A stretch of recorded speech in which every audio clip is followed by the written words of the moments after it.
Hello students, इस video में हम बात करने वाले हैं मॉडर्न फिजिक्स के 16 ऐसे शानदार सवालों की जिनका सबका आंसर है 0। आइए करते हैं शुरुआत। ये रहा question number 1। What is the time lag between the incidence of the light on the photosensitive material and the emission of the photo electrons. तो ये एमिशन हम लोग इंस्टेंटेनियस ही लेते हैं। एक एनिमेशन से इस बात को समझ लेते हैं।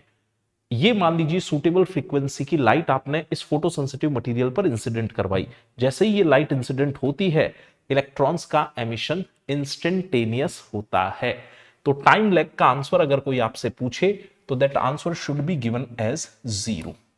हालांकि इसमें एनसीईआरटी बुक ने प्रैक्टिकल डेटा दे रखा है। इसमें जो एक्चुअल टाइम लैग आता है 10⁻⁻⁹ सेकंड, और ये बहुत ही छोटा टाइम इंटरवल है, तो आप इसको आराम से 0 ले सकते हैं। अगला question, question number 2। Incident photon की एनर्जी जो है वो आपको दे रखी है equal to the work function. Incident photon की एनर्जी वर्क फंक्शन के इक्वल है, तो निकलने वाले इलेक्ट्रॉन की काइनेटिक एनर्जी और स्पीड बतानी है। इसको बहुत आराम से आइंस्टाइन की इक्वेशन से हम लोग सॉल्व कर सकते हैं। आपको याद होगा आइंस्टाइन की फोटो इलेक्ट्रिक इफेक्ट की इक्वेशन थी h nu is equal to k max plus phi naught. इसमें ये फाई नॉट जो है वो वर्क फंक्शन है, ये वाला वर्क फंक्शन कहलाता है फाई नॉट। और इंसिडेंट फोटोन की एनर्जी ये आप लोग क्या लिखते हैं h nu से। तो सवाल कह रहा है कि ये दोनों बातें इक्वल है। अगर ये दोनों बातें इक्वल है तो हम इन्हें कैंसिल करवा देते हैं। इससे हमें k max पता चल गया 0। अगर इलेक्ट्रॉन्स की काइनेटिक एनर्जी 0 है तो फिर उन इलेक्ट्रॉन्स की स्पीड भी क्या आने वाली है 0। तो काइनेटिक एनर्जी 0, स्पीड भी 0। बेसिकली आप यहां लिख सकते हैं हाफ m v max का स्क्वायर इज इक्वल टू 0, इसलिए v max भी 0 आने वाला है। बढ़ते हैं अगले क्वेश्चन पर। यह क्वेश्चन पूछ रहा है कि स्टॉपिंग पोटेंशियल पर फोटो करंट कितना होगा। आपको अगर इसका ग्राफ याद हो तो फोटो इलेक्ट्रिक करंट और स्टॉपिंग पोटेंशियल में इस तरह का एक ग्राफ बनता है। यहां से स्टॉपिंग पोटेंशियल आपने लिया, मान लीजिए -Vs, और फिर कुछ इस तरह का ग्राफ आप बनाया करते थे। ऊपर आपने ले रखा है photo electric current Y axis पर। स्टॉपिंग पोटेंशियल पर फोटो इलेक्ट्रिक करंट की वैल्यू हो जाती है 0। इधर आपने ले रखा है पोटेंशियल, आंसर इज 0। बढ़ते हैं अगले सवाल की तरफ। Question number 4। Frequency of the light incident on the photosensitive surface is equal to the threshold frequency. यह सवाल भी आइंस्टाइन की इक्वेशन से आराम से हो सकता है। इसमें हमने लिया h nu is equal to k max plus phi naught. इस फाई नॉट को आप आगे लिख दीजिए h nu naught, h nu is equal to k max। अब देखिए ये जो न्यू नॉट है ये है थ्रेशोल्ड फ्रीक्वेंसी और ये है फ्रीक्वेंसी ऑफ इंसिडेंट लाइट। ये दोनों आपस में बराबर होने के कारण कैंसिल हो गई, तो k max comes out to be 0। k max को हम लिख सकते हैं वापस ev not, the stopping potential, या evs, जो भी आप लिखना प्रेफर करें। ये आ गया 0, तो यहां से vs पता चल गया 0, यानी कि स्टॉपिंग पोटेंशियल आएगा 0। अगला question, what will be the change in the stopping potential when the intensity of incident light. Stopping potential जो है वो इंटेंसिटी ऑफ इंसिडेंट लाइट पर डिपेंड ही नहीं करता है, क्योंकि अगर फॉर्मूला देखा जाए तो हम ऐसा लिखते हैं कि k max is equal to EVS, और आइंस्टाइन की इक्वेशन देखें तो h nu is equal to k max plus work function. यहां से k max देखें तो वो आ गया h nu minus work function. तो इस पूरे ही एक्सप्रेशन में क्या कहीं इंटेंसिटी का रोल है? k max अगर ये रख भी दूं तो कहीं इंटेंसिटी काम नहीं आएगी, यानी कि answer is independent of intensity. तो इंटेंसिटी चेंज करने से स्टॉपिंग पोटेंशियल में चेंज होगा 0। तो यहां लिख भी दिया है कि स्टॉपिंग पोटेंशियल इंटेंसिटी पर डिपेंड नहीं करता। छठे सवाल पे आते हैं, what will be the change in the value of photo current on changing the frequency of incident light. जो भी इंसिडेंट लाइट आ रही थी उसकी फ्रीक्वेंसी को बदल के आपने कर दिया है डबल। फ्रीक्वेंसी डबल करने से इलेक्ट्रॉन्स की काइनेटिक एनर्जी बदलेगी, लेकिन फोटो इलेक्ट्रिक करंट पर कोई फर्क नहीं पड़ेगा। इस एक्सप्रेशन में फोटो इलेक्ट्रिक करंट तो कहीं आ ही नहीं रहा, यानी कि change in the value of the photo electric current, ये आंसर आप लिखेंगे 0। फोटो करंट जो है वो फ्रीक्वेंसी पर डिपेंड नहीं करेगा। अगर आप फ्रीक्वेंसी डबल कर रहे हैं तो वो डिपेंड करेगा लाइट की इंटेंसिटी पर। क्वेश्चन नंबर 7 पूछ रहा है कि charge on the photon, photon is electrically neutral so it's charge is 0।